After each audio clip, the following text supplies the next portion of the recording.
Selamat pagi teman-teman, kita berjumpa lagi ya dalam video pembelajaran online ya, masih tentang return on training investment ya. Jadi dalam video sebelumnya saya sudah mengajak Anda untuk mencoba melacak 4 metode untuk mengisolasi efek pelatihan ya, ada control group, trend line, estimasi peserta. Nah mari coba kita bahas satu persatu mas ya. Jadi control group ini seperti ini mas intinya ya. Jadi intinya adalah satu grup karyawan menerima pelatihan sementara satu kelompok yang lainnya tidak menerima pelatihan ya. Jadi itu namanya control group mas ya. Misalnya Anda punya 20 orang salesman, yang 10 salesman diikutkan training, yang 10 tidak. Nah yang 10 tidak ini namanya control group. Kita ingin melacak perbedaan kinerja setelah training. Sama misalnya Anda punya 50 operator di pabrik, yang 30 disuruh ikut training mengenai quality management, yang 20. Jadi Anda punya 50 orang ya, yang 25 suruh ikut training, yang 25 tidak ikut training. Nah nanti perbedaan kinerja dari dua kelompok itu dilacak 6 bulan setelah training. Ada perbedaan enggak? Ya, jadi kelompok yang tidak ikut training itu namanya control group mas. Ya, jadi perbedaan kinerja dari dua grup tersebut diukur untuk menilai dampak program pelatihan. Ini sangat kunci nih mas, di banyak riset-riset ilmiah, banyak orang menggunakan cara control group ini untuk melihat dampak dari sebuah intervensi ya.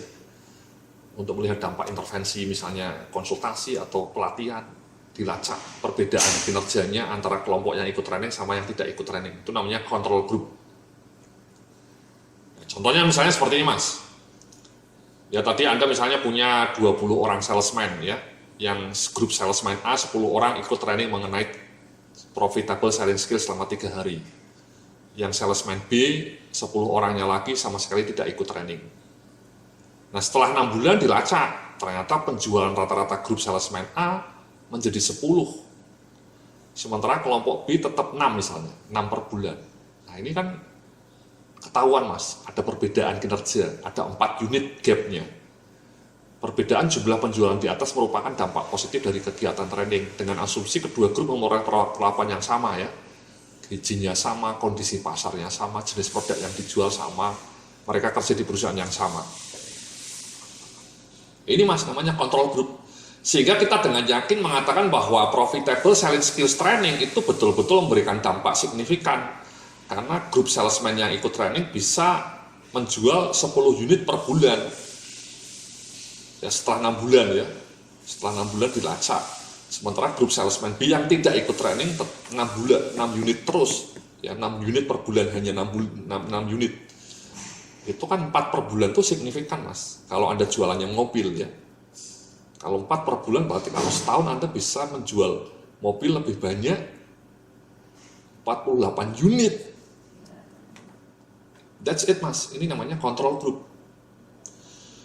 Nah Anda kalau misalnya betul-betul serius mau melakukan return roti, menghitung roti ya caranya seperti ini mas, salah satu cara untuk mengisolasi efek. Misalnya Anda training customer service, ya, ada 40 karyawan, yang 20 ikut training customer service, yang 20 tidak. Kita lacak tuh perbedaannya. Ya, ini memang terus terang cukup kompleks ya. Anda harus punya karyawan yang banyak untuk mengendalikan kinerjanya ya. Atau misalnya Anda punya asisten manajer produksi cuman katakanlah 5 orang. Ya Anda bisa lacak juga sih, yang 3 orang coba dikirim training publik ya.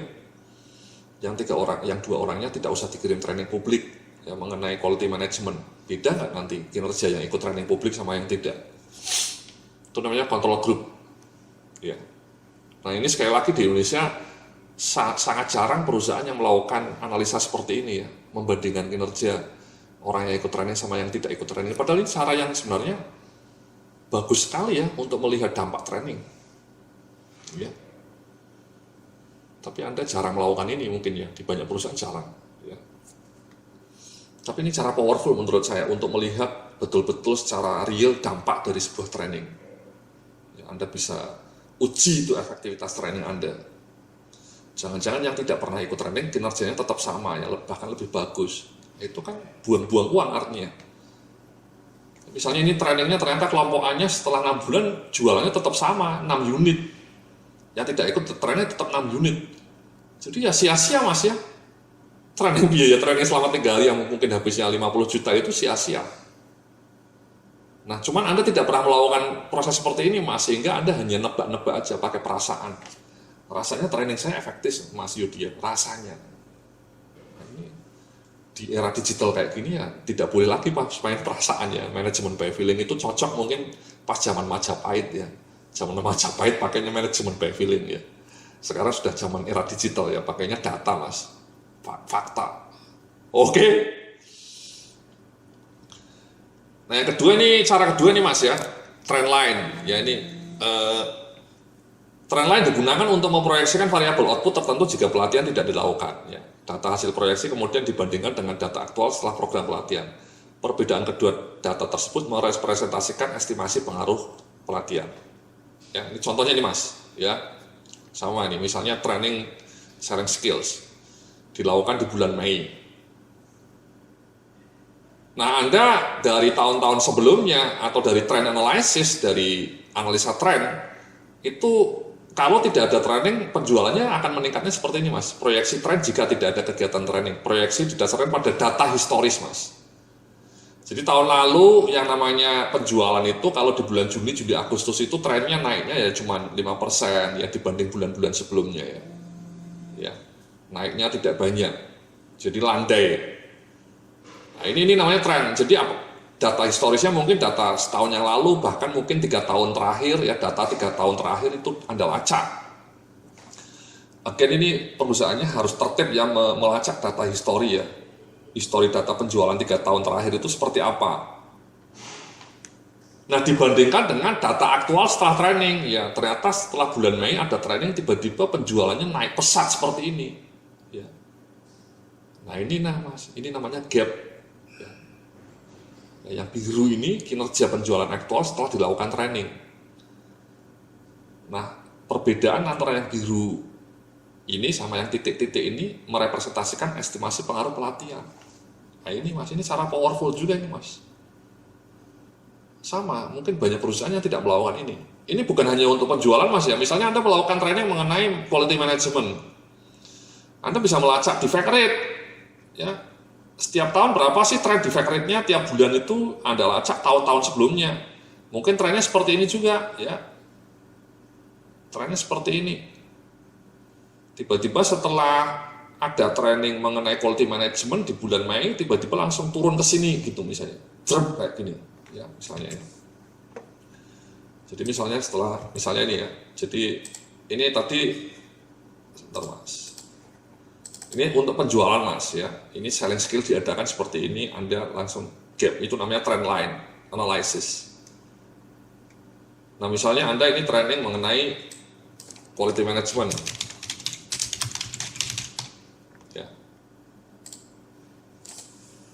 Ya, setelah diadakan training mengenai quality management ya,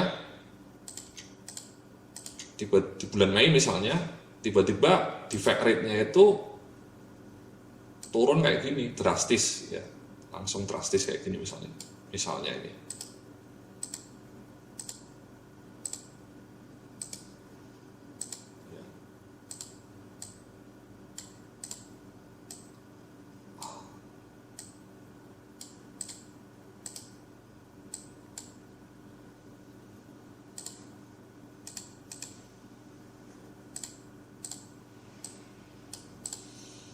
So this is it ya.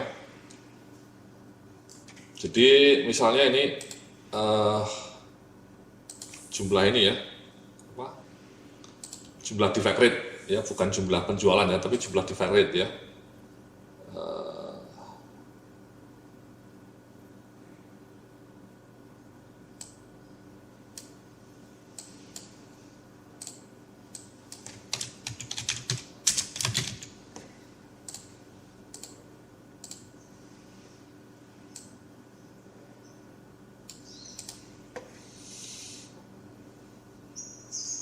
Mungkin ini trennya jangan kayak gini ya, trennya dibikin lebih ke bawah. landai gitu ya.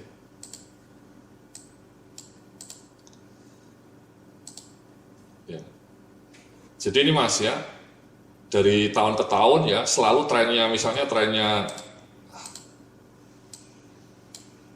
seperti ini terus ya, maksudnya stabil ya. Dari ke tahun jumlah defectnya itu mungkin berkisar pada angka, misalnya ini 10 ya, di sini ada tulisannya 10 unit per bulan gitu.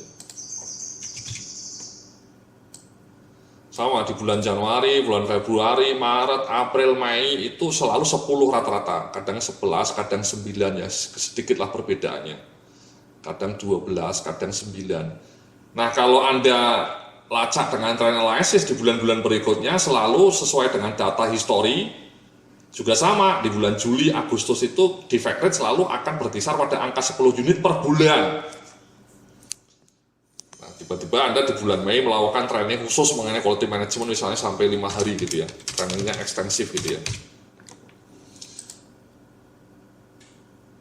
Nah, setelah training ya beberapa bulan ya, kemudian langsung kelihatan jumlah defectnya turun ya, trennya ya, di bulan Juni menjadi 5 misalnya, di bulan Juni menjadi hanya 3, di bulan Agustus menjadi hanya 2, bahkan di bulan September menjadi 0. Nah itu, that's it. Sehingga Anda bisa mengklaim bahwa perbedaan kinerja ini antara trend sama actual itu merupakan representasi pengaruh training.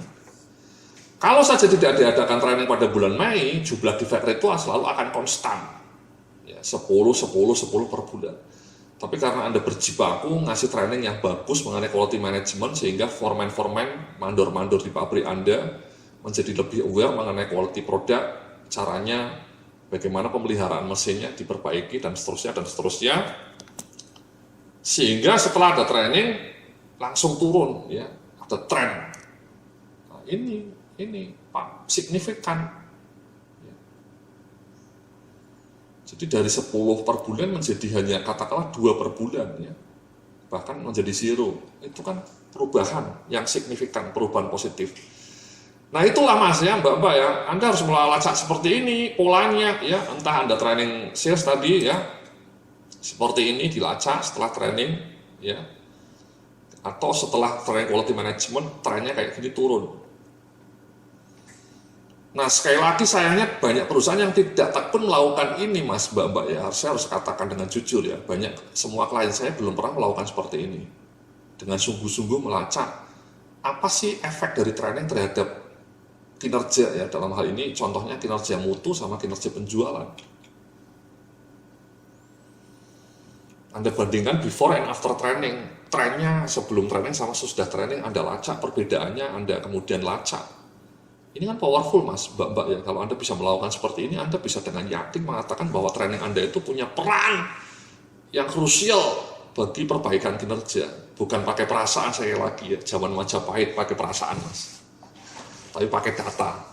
Oke, terima kasih. Itulah ya 2 cara untuk melacak, mengisolasi efek training ya.